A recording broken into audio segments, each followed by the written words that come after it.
So I started my bachelor's in the University of the Philippines in NIGS, National Institute of Geological Sciences. Then afterwards, I really wanted to teach. But then if you teach, you have to study. So I also took my master's while teaching. And then afterwards, my supervisor encouraged me to look for a PhD opportunity abroad.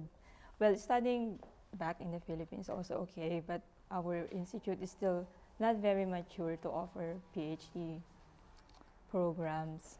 So I ended up here. I looked for PhD opportunities, and incidentally, there was this GeoSim. It's called Geosciences Simulation. It's funded by Helmholtz Association. Helmholtz is a funding body of Germany. So they put a lot of money just for research.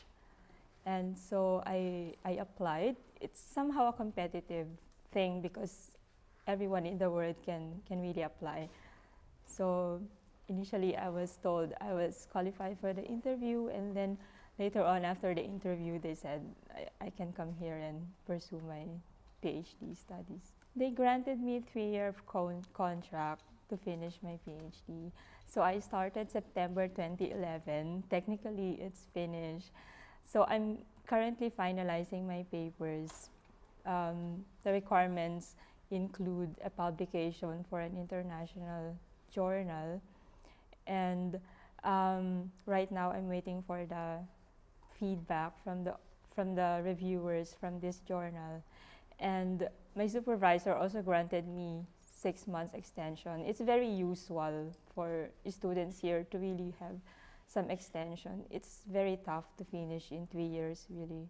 So hopefully March, I'll be in my final stage of my PhD. Incidentally, I was working with radar data for flood forecasting, and my thesis area is actually the Philippines, Marikina River Basin. So I've been looking at it and studying it for 3 years now. And there was this newly acquired radar data of Pag-asa, I think 8 now, all over the Philippines. And my institute, my colleagues are developing a software. It's a free software where you can actually use to process weather radar data. So free software meaning you don't have to pay for it to look for the radar data. So I said, okay, maybe we can use this for Project NOAA, because Project NOAA was just recently launched, and this has a very good purpose of really alerting people and trying to save people's life when these hazards come. So, and also we were able to invite a master students from my former lab in the University of the Philippines to come here, and we train her. Her name is Irene Crisologo, and she has recently published also a paper which is very good in an international journal about our C-band dual pole in Tagaytay in the Philippines. So these are some of the, let's say, effects or outcome of my stay here in the Philippines. I mean in Germany, because I really wanted to push some collaborative work with my former university or Philippine institutions in general, research institutions.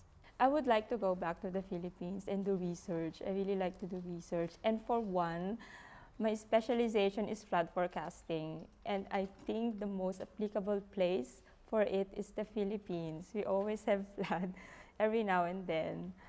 And of course, it's also a way to really give back to the Filipino people. I've been studying in a public school since childhood, and essentially the Filipino people have paid for my education. So I think it's just necessary and right to give back. My family, I come from a very, let's say, simple family. So my father is a farmer, but he died 2 years ago.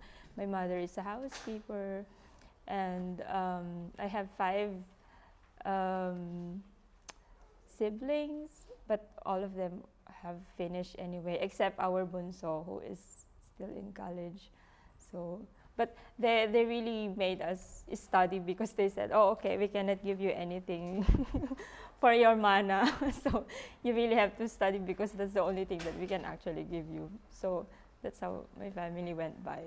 That's not true. Actually, I would say that Filipino students are at par or with pwede tayong makipagsabayan at kaya natin makipagsabayan with other students all around the globe.